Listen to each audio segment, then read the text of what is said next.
When I was a young student, I was far from a brilliant one. I struggled to pay attention in class, but even then, I couldn't escape the name of one man, Isaac Newton. As a civil engineer, his contributions to algebra, physics, and optics, especially his fundamental theories on civil structures, have made him my favorite scientist. I'm not alone in this. Countless authors and academics consider him the most influential scientist of all time. Almost everyone agrees on Newton's two most important books. First, you have Principia Mathematica. This is the one that gave us the laws of motion and gravity. Second is Optics. This book transformed our understanding of light and truly established the scientific method. But the third spot is where the real paradox of Newton is revealed. The debate is between his powerful work on algebra and his deeply personal book on biblical prophecy, Observations upon the Prophecies of Daniel and the Apocalypse. And this last one shows us the other side of him. The rational genius who wrote the laws for the cosmos was also trying to find God's blueprint for history in the Word of God. Now we are going to hear parts of a chapter from this fascinating book. In this chapter, he shows simple concepts with profound implications. God's ability to predict the future and the importance of taking His word and prophecies seriously. This is the literal text from Isaac Newton, who carried out this deep and careful study despite the limited information he had in his time. Of the vision of the image composed of 4 metals.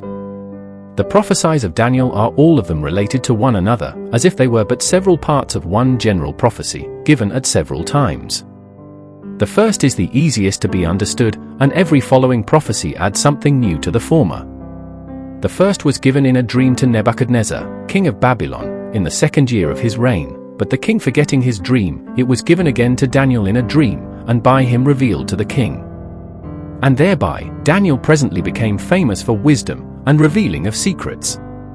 Ezekiel, his contemporary, joins Daniel with Noah and Job as most high in the favor of God. In this vision of the image composed of 4 metals, the foundation of all Daniel's prophecies is laid. It represents a body of 4 great nations, which should reign over the earth successively, the people of Babylonia, the Persians, the Greeks, and the Romans. The head of the image was of gold, and signifies the nations of Babylonia, who reigned first, as Daniel himself interprets. Thou art this head of gold, saith he to Nebuchadnezzar. These nations reigned till Cyrus conquered Babylon, and within a few months after that conquest revolted to the Persians, and set them up above the Medes. The breast and arms of the image were of silver, and represent the Persians who reigned next. The belly and thighs of the image were of brass, and represent the Greeks, who, under the dominion of Alexander the Great, conquered the Persians, and reigned next after them. The legs were of iron, and represent the Romans who reigned next after the Greeks, and began to conquer them in the 8th year of Antiochus Epiphanes. For in that year they conquered Perseus king of Macedon, the fundamental kingdom of the Greeks, and from thenceforward grew into a mighty empire, and reigned with great power till the days of Theodosius the Great. Then by the incursion of many northern nations, they break into many smaller kingdoms, which are represented by the feet and toes of the image, composed part of iron, and part of clay. For then, saith Daniel, the kingdom shall be divided, and there shall be in it of the strength of iron, but they shall not cleave one to another. And in the days of these kings, saith Daniel, shall the God of heaven set up a kingdom which shall never be destroyed, and the kingdom shall not be left to other people, but it shall break in pieces, and consume all these kingdoms, and it shall stand forever. Forasmuch as thou sawest that the stone was cut out of the mountains without hands, and that it brake in pieces the iron, the brass, the clay, the silver, and the gold. End of quote. As the same Daniel said, Blessed be the name of God forever and ever, for wisdom and might are His. He changes times and seasons.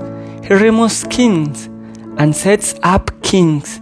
He gives wisdom to the wise and knowledge to those who have understanding. He reveals deep and hidden things. He knows what is in the darkness, and the light dwells with him.